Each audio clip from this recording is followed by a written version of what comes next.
Hello everybody and welcome to yet another video on the Warlock specific guide to each encounter in Blackrock Foundry on normal and heroic difficulty.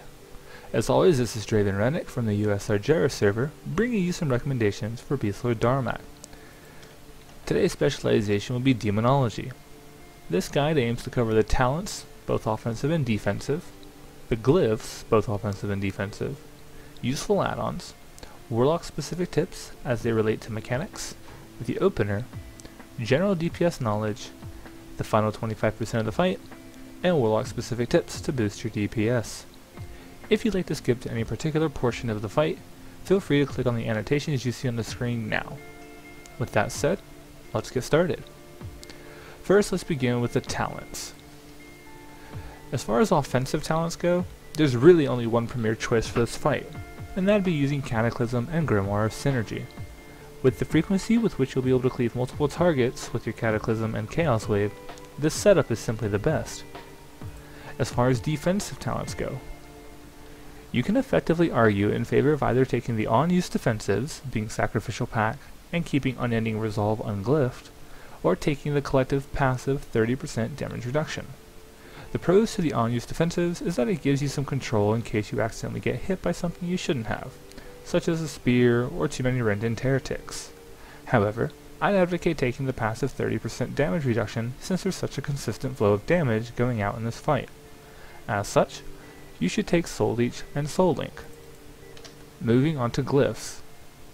As far as defensive glyphs go, the only thing of particular note is Glyph of Unending Resolve. Combined with Soul Link, this will give you a collective passive 30% damage reduction, a strong choice with a fight with such consistent damage output. Now, as far as offensive glyphs go, you should certainly note the Glyph of Dark Soul.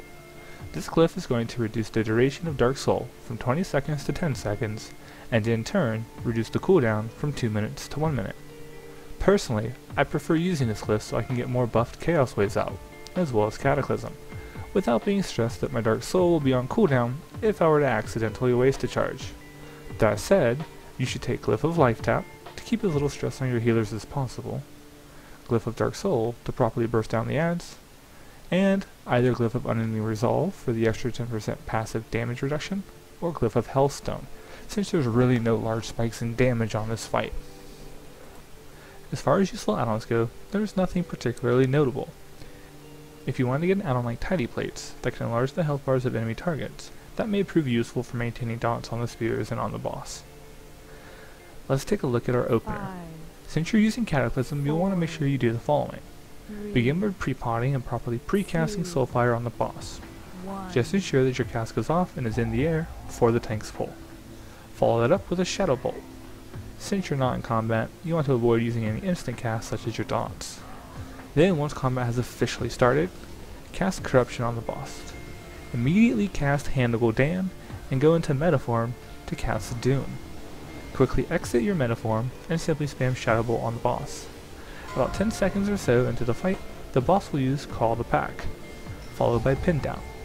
Assuming your group is going to bring the adds to the boss, simply apply Corruption to both Pin Down spears and begin to plan your Cataclysm placement. Once the adds are en route to the boss, and only a second or two from getting there, cast your Dark Soul and Cataclysm. Try to place it slightly offset the boss towards where the adds are going to be tanked. If timed well, you'll land a strong Cataclysm with all the adds on the boss. Follow that up by immediately going into Metaform and dropping as many Chaos Waves as you can into the group. 2 if you don't have the Tier 14 4-piece bonus, and 3 if you do have the bonus. I recommend casting your Chaos Waves at Beastlord Darmac as opposed to the adds, so you can avoid any possibility of your target dying and you dropping that target. However, keep in mind Darmac will likely mount soon, so this may happen anyways. Now if your group is full of others who want to pad the meters, and they aren't willing to wait for the adds to get to the boss before they open on them, you can always look out for yourself. Do this by dropping Shadow Fury on them when they come out. Follow that up by quickly casting a Dark Soul buffed Cataclysm under the pack, and then follow it up with Chaos Waves. Just be ready to Soulshatter if you get aggro. Let's take a look at some of the general DPS knowledge for this fight. Something you want to try and be very active about is keeping full dots on all the spears, unless they're dying ridiculously quickly, but that rarely happens. Additionally, try and get as many mini burn phases on the beast the Darmac mounts as they get under 25% health. Other than that, make sure you have at least 1 charge of Dark Soul every time you Cataclysm, and also make sure you've got 3 stacks of Chaos Wave every time the Addons come out. That's your top priority, unless this is a progression fight and you need more focused damage on the boss. Moving on to the final 25% of the fight. The final 25% of the fight is rather straightforward. You'll already be about halfway through your Bloodlust burn, and you'll want to make sure you save your Doomguard and second potion for this point. How you handle this part of the encounter will depend on whether or not this is a progression fight for your group. If this is progression, then disregard the adds and focus on burning the boss with Soulfire. You can still use Cataclysm and Chaos Wave when or if the adds are pulled to the boss so that your tanks are under less stress, but don't go out of your way to hit them / pad the meters. If this is farm content for your group and you simply want the highest numbers possible, make sure you've got 3 Chaos Waves saved up as well as a Dark Soul and Cataclysm. Unleash all that AoE on the pack of adds while your potion is still active, and burn the rest of your Demonic Fury on Soulfires on the boss. Lastly, some Warlock specific tips to boost your DPS.